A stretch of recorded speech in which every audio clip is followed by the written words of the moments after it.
सर्वेभ्य नमो नमः। प्यारे बच्चों, आज हम समास पढ़ेंगे और समास का अर्थ क्या होता है ये जान लेते हैं पहले। समसनम इति समासः, यानी संक्षिप्तीकरण है वो समास कहलाता है। समास का अर्थ क्या होता है? संक्षेपण करना। दो या दो से अधिक पदों में प्रयुक्त विभक्तियों, समुच्चय बोधक च आदि को हटाकर एक पद बनाना। यथा गायनी कुशलः, तो उसको क्या कहेंगे? गायन कुशलः। इसी तरह राज्ञः पुरुषः, तो उसे क्या कह देंगे?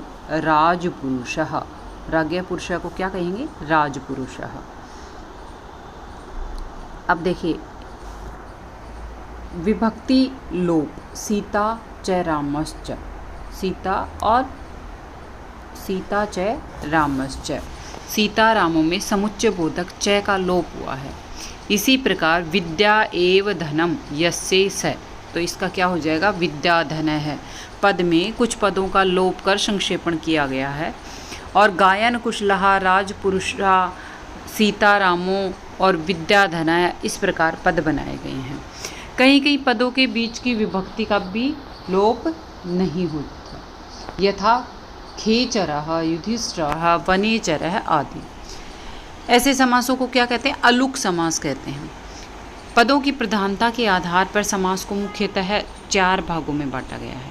अब वो 4 भागों में इसलिए बांटा गया है कि फिर तत्पुरुष समास के 2 भेद और कर देंगे, क्रमधार्य और द्विगु।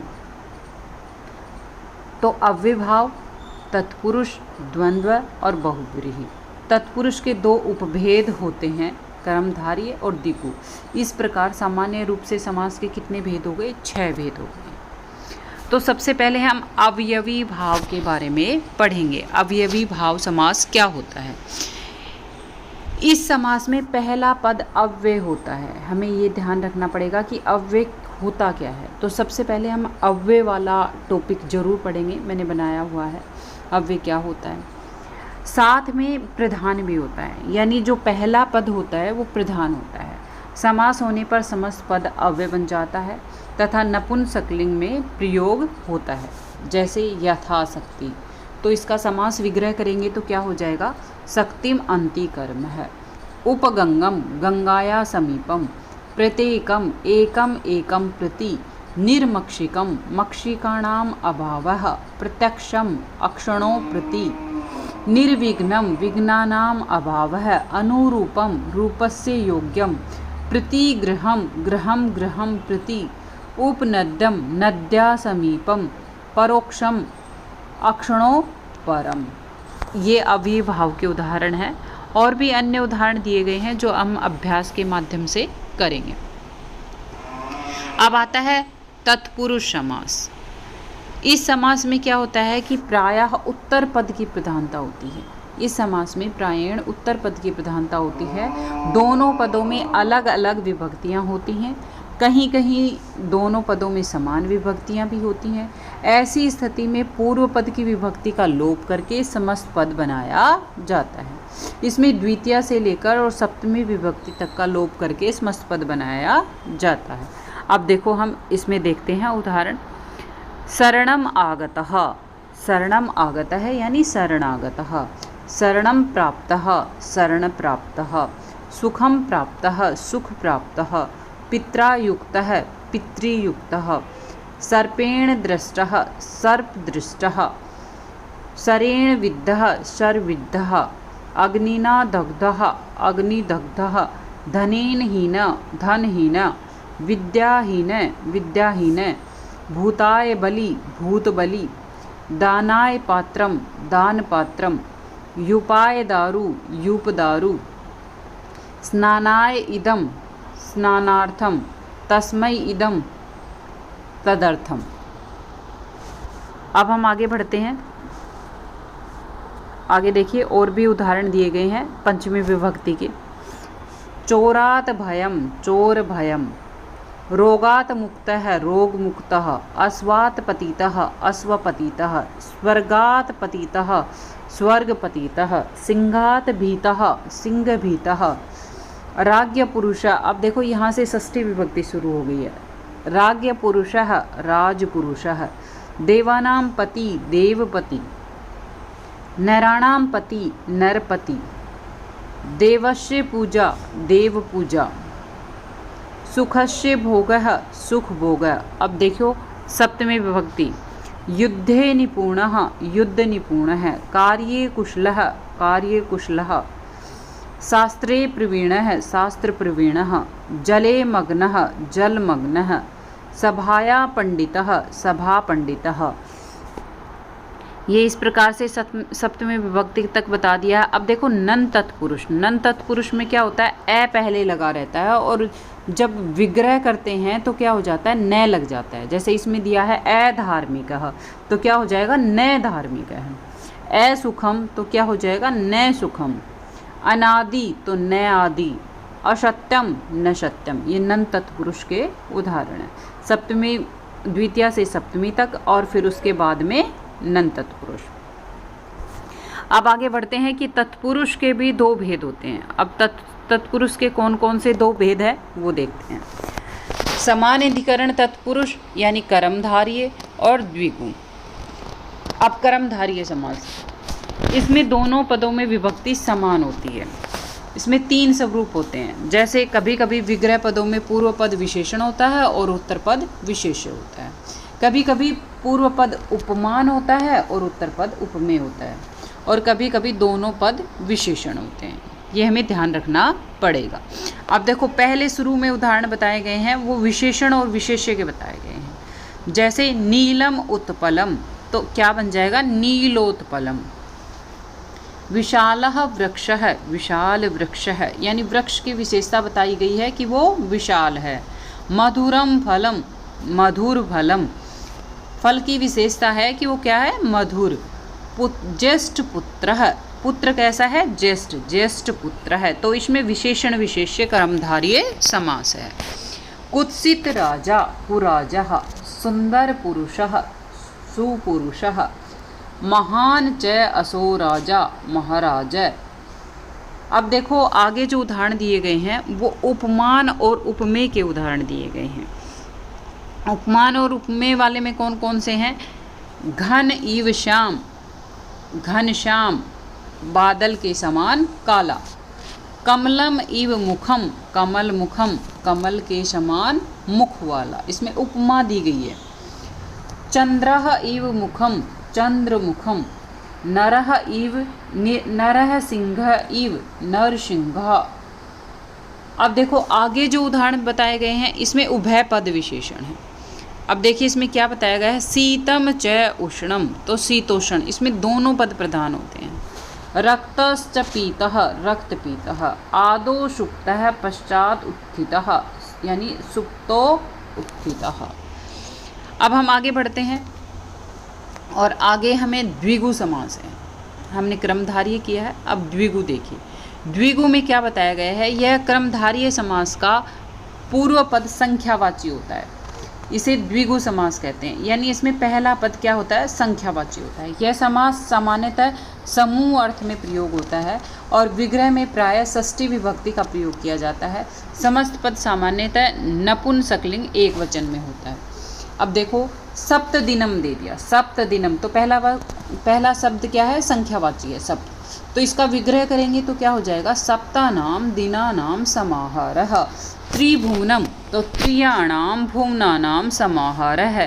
चतुर्युगम, चतुर्णानाम युगानाम समाहारः। पंचपात्रम, पंचानाम पात्राणाम समाहारः। पंचरात्रम, पंचानाम रात्रीणाम समाहारः। अब कभी कभी द्विगु है वो इकारांत स्त्रीलिंग भी देखा हो जाता है। देखो त्रिलोकी, इसमें स्त्रीलिंग भी है, यानी वैसे तो लगभग नपुंसकलिंग एक वचन में होता है लेकिन कभी कभी स्त्रीलिंग भी हो सकता है। त्रियाणाम लोकानाम समाहारः।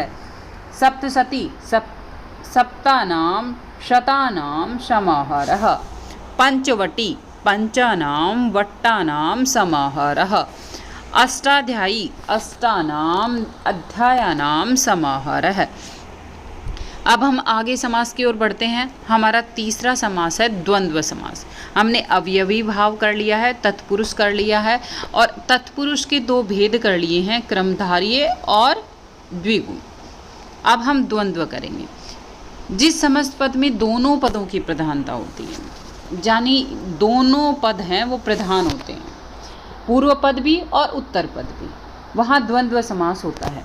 इसमें विग्रह में च का प्रयोग होता है, जैसे लवश्च कुशश्च, लव कुशो। यहाँ जितनी प्रधानता लव की है उतनी ही प्रधानता कुश की भी है। द्वंद्व समास में दो रूप होते हैं, इतरेतर द्वंद्व और समाहार द्वंद्व। अब देखिए इतरेतर द्वंद्व क्या होता है और समाहार द्वंद्व क्या होता है।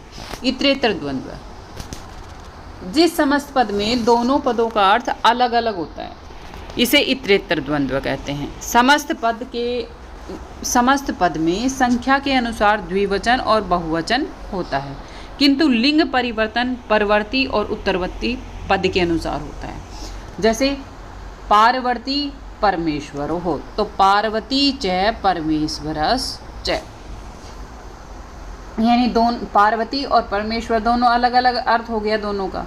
राम कृष्ण हो रामश्च कृष्णश्च, धर्मार्थ काम मोक्षः धर्मश्च अर्थश्च कामश्च मोक्षश्च, सीता रामो सीता च रामश्च, पुत्र कन्यः पुत्रश्च कन्या च, राधा कृष्णो राधा च कृष्णश्च, धन जन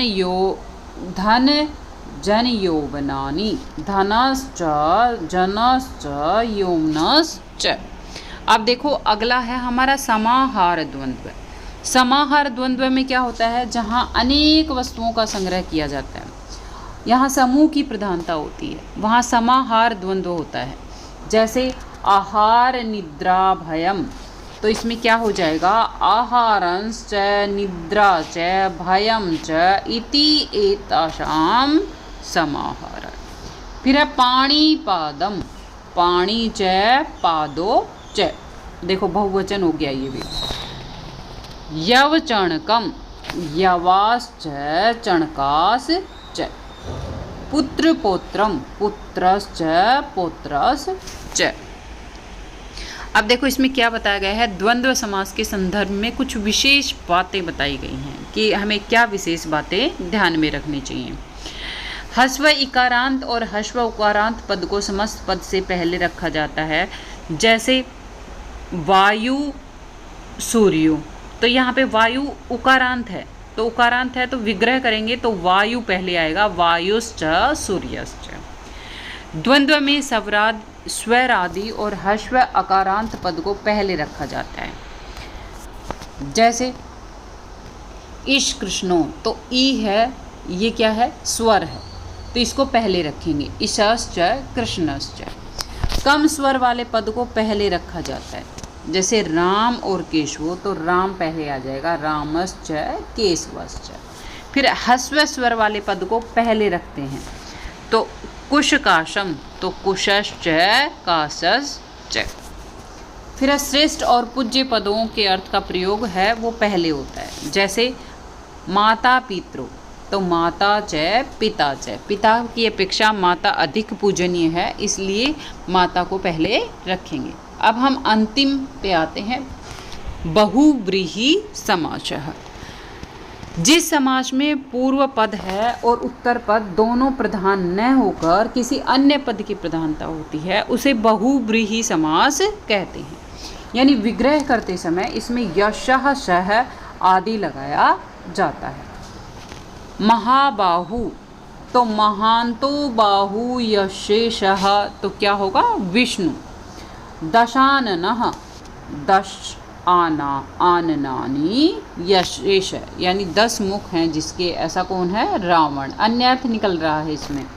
पीताम्बरः, पीतम अम्बरम यशेषः, यानी पीले कपड़े हैं जिसके, ऐसा कौन है, कृष्णः।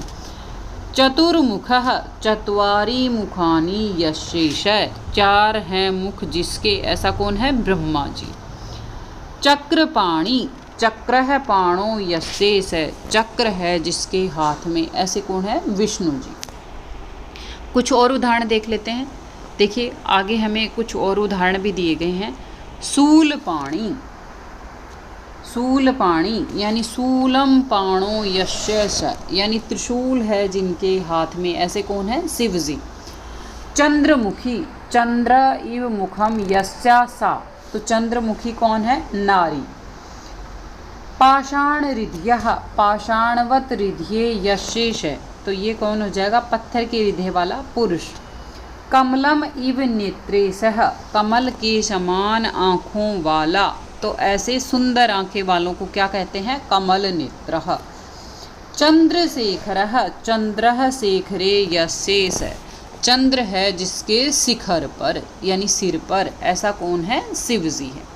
ये हमारे समास हो गए हैं। एक हमारा अंतिम ये एक से समास भी होता है।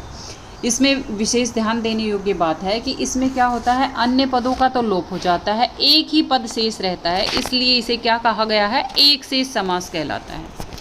यह समास से भिन्न वृत्ति है। जैसे बालकः, तो इसका विग्रह करेंगे तो क्या हो जाएगा? बालकश्च बालकश्च बालकश्च। एक शेष पुल्लिंग और स्त्रीलिंग पदों में पुल्लिंग पद ही शेष रहता है। जैसे पुत्रो दे दिया, पुत्रो हो, तो एक शेष है, इसमें क्या हो जाएगा? दुहिता च पुत्रश्च, यानी पुत्र और पुत्री दोनों आ जाएंगे इसमें। पीतरो, तो इसमें माता और पिता दोनों आ जाएंगे, माता च पिता च, ये एक शेष समास कहलाता है।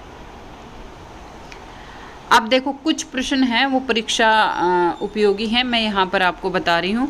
बाकी हम अभ्यास का एक और वीडियो बनाएंगे जिसमें समासों का हम अभ्यास करेंगे कि हमारी परीक्षा में किस प्रकार के समास आएंगे। दुर्वहम अत्र जीवितम जातम प्रकृतिर एव शरणम। अब देखो ये हमारा अध्याय 1 है, सूची पर्यावरणम, उसकी लाइन ली गई है। तो इसमें क्या है? दुर्वहम, तो इसका समास विग्रह करेंगे तो क्या हो जाएगा? दुष्करम वहम, यानी जीना है वो मुश्किल, दुर्वहम यानी बहुत ही मुश्किल, तो दुष्करम वहम। फिर अब वायुमंडलम भृशम दूषितम नहीं निर्मलम जातम, तो इसका क्या हो जाएगा? वायुमंडलम, वायुमंडल का क्या हो जाएगा? वायुमंडलम। नास्ति न वराणाम सुखम, नास्ति न दाराणाम, तो दाराणाम का क्या हो जाएगा यहाँ पर?